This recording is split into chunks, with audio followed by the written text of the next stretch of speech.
Hey boys and girls, it's Miss Hudson and Miss Coleman, and we are here to read to, I guess, maybe all of first grade today, a book called Flat Stanley. Now some of you might have read this book already, some of you might already know about Flat Stanley, but we have a special surprise coming for you, and so we wanted to read Flat Stanley to you today so everybody had an opportunity to hear the story and learn a little bit about Flat Stanley so you could understand your special surprise when you receive it. Now this book was written by Jeff Brown. He's the author of the book, and the illustrator is Scott Nash. He's the guy that drew all of the pictures in our story. So we're going to read about Flat Stanley today. Here's our first page. All those pretty illustrations. Hey, come and look! Arthur Lambchop called from his bedroom that he shared with his brother Stanley. Mr. and Mrs. Lambchop cared greatly for politeness and correct speech. Hay is for horses, Arthur, not people, said Mrs. Lambchop. But look, said Arthur, pointing. Across Stanley's bed lay the enormous bulletin board. It had fallen on Stanley during the night. Mr. and Mrs. Lambchop hurried to lift it from the bed, but Stanley wasn't hurt. What's going on here? He said cheerfully, sitting up. Oh, heavens, cried Miss Lambchop. Oh, gosh, said Arthur. Stanley's flat. As a pancake, said Mr. Lambchop. This is the craziest thing I've ever seen. Mrs. Lambchop sighed at that. Let's have breakfast, and then we'll hear what Dr. Dan has to say. Look how flat he is. In his office, Dr. Dan examined Stanley. How do you feel? He asked Stanley. Well, I felt sort of tickly after I got up, Stanley said, but now I feel fine. Well, that's mostly how it is with these cases, said Dr. Dan. The nurse took Stanley's measurements. He was 4 feet tall, about a foot wide, and a half an inch thick. Pretty flat, Miss Hudson. That's very flat. Want to read a little bit, Miss I Coleman? will read a little bit, yes. I wonder what Stanley's going to do being so flat. I don't know. Being flat could be fun. Stanley enjoyed going in and out of rooms by sliding through the crack at the bottom of the door. Arthur tried too, but he just banged his head. Being flat could be exciting. During the holidays, Stanley was invited to visit his friend Thomas in California. Mr. Lambchop brought home an enormous brown paper envelope and said, Stanley, try this on for size. The envelope fit Stanley perfectly, and the next morning his parents slid him into it along with an egg salad sandwich and mailed him from the box on the corner. Put him in the mailbox. Going to California, that'd be so cool. It would be. Stanley had a fine time in California.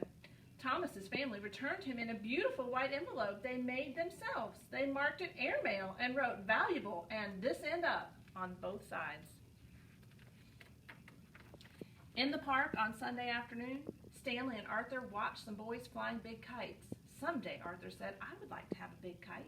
You can fly me, Arthur, Stanley said. Come on. He gave Arthur a spool of string and attached the string to himself. Then he ran across the grass to catch the wind. Up, up, up went Stanley. Arthur let out all the string, and Stanley soared high above the trees. Everyone stood still and watched. But Arthur got tired of running with the empty spool. Wedging it in the fork of a tree, he went off for a hot dog. He didn't notice when Stanley became tangled in the branches of the tree. Half an hour passed before Arthur heard Stanley's shouts and climbed up to set him free. Arthur apologized over and over again that evening, but Stanley was still cross. Miss Hudson, do you know what cross means? I think that means angry because I'm looking at the picture because, you know, sometimes we can use those picture clues. I think he was angry at Arthur. I think she's right. Want to read some more? Sure, Hudson. I would have been a little mad too if you left me in that tree. I agree. Well, the next morning, Mr. Lambchop and Stanley met their neighbor, Mr. O.J. Dart, director of the famous Museum of Art. Mr. Dart looked worried. Another valuable painting was stolen from the famous museum last night. He told Stanley and his father. The police suspect a gang of sneaky thieves. They work at night by sneakery, which makes them very difficult to catch. Stanley had an idea. He explained it to Mr. Dart. Excellent, Mr. Dart, said Mr. Dart. We'll try out your plan tonight. Wonder what his plan is, Miss Coleman. Well, that evening in the main hall of the museum, Mr. Dart showed Stanley the most expensive painting in the world. Next to it was an empty picture frame. And now, Stanley, said Mr. Dart, it's time for your disguise. Stanley showed Mr. Dart the disguise he had brought. This is a really good one. My cowboy hat and a red bandana. I'm sorry, Mr. Dart said, but we don't have any cowboy pictures here. You must wear the disguise I have chosen. Stanley could hardly speak when he saw Mr. Dart's disguise. I'll look like a girl, he protested. But Stanley was a good sport, so he put it on. In the main hall, Stanley climbed into the empty picture frame and stood very still. Very nice, said Mr. Dart, and went off to arrange the rest of their plan. Now Stanley was alone, and the hall was very dark, but moonlight came through the windows for him to see the world's most expensive painting.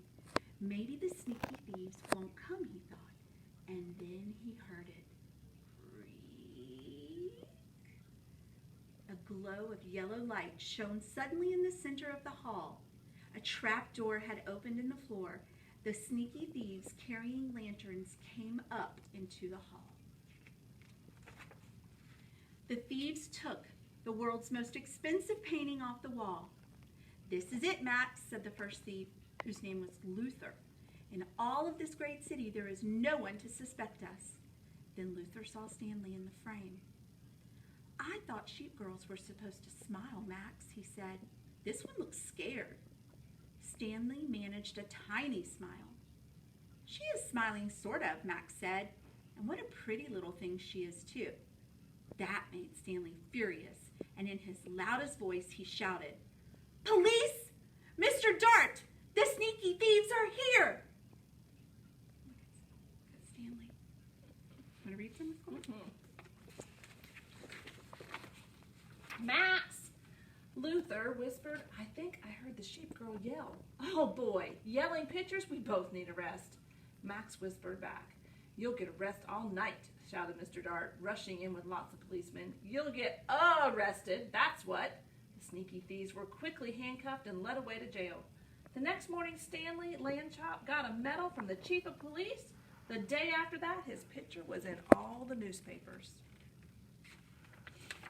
For a while, Stanley was famous. People would point him out and whisper, over there, Agnes, Stanley Lambchop, the one who caught the museum robbers, and things like that. But then people would begin to make fun of him. Hey, super skinny, they would call him. Stanley does not look like he likes being called names. Late one night, Arthur woke to the sound of Stanley crying. What's wrong, he said. Stanley sighed. I want to be regular shape again like other people. It's not fair. You're brave, Arthur said. You really are. And then Arthur had an idea. He turned on the light and ran to the big toy box in the corner. He tossed aside toy soldiers, airplanes, and boat models. Got it, he said, holding up an old bicycle pump. Okay, Stanley said after a moment, but take it easy. He stood with the end of the hose in his mouth, clamping his lips tightly so no air could escape. Arthur began to pump. If it hurts or anything, wiggle your hand, he said. Stanley's top half began to swell. Stanley got bigger and bigger. His pajama buttons burst off. Pop, pop, pop. Soon he was all rounded out except for his right foot. He shook the foot twice and it swelled to match the other one.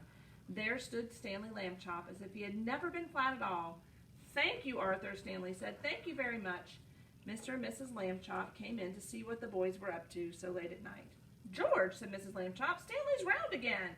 I'm the one who did it, Arthur said. I blew him up. Mrs. Lambchop made hot chocolate to celebrate, and several toasts were drunk to Arthur for his cleverness. When the little party was over, Mr. and Mrs. Lambchop tucked the brothers back into bed, turned out the light. Good night, they said. Good night, said Stanley and Arthur. Very soon, all the Lambchops were asleep.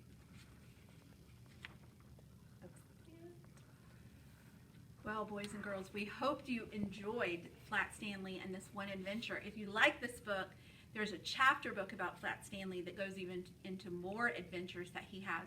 But we want you to be on the lookout for some flat people coming to your house soon, and some adventures we'd like you to take them on with you. So we love you. We miss you all. We hope you're staying safe, and we can't wait to see you soon. Yep. Bye, Bye. guys. Love you.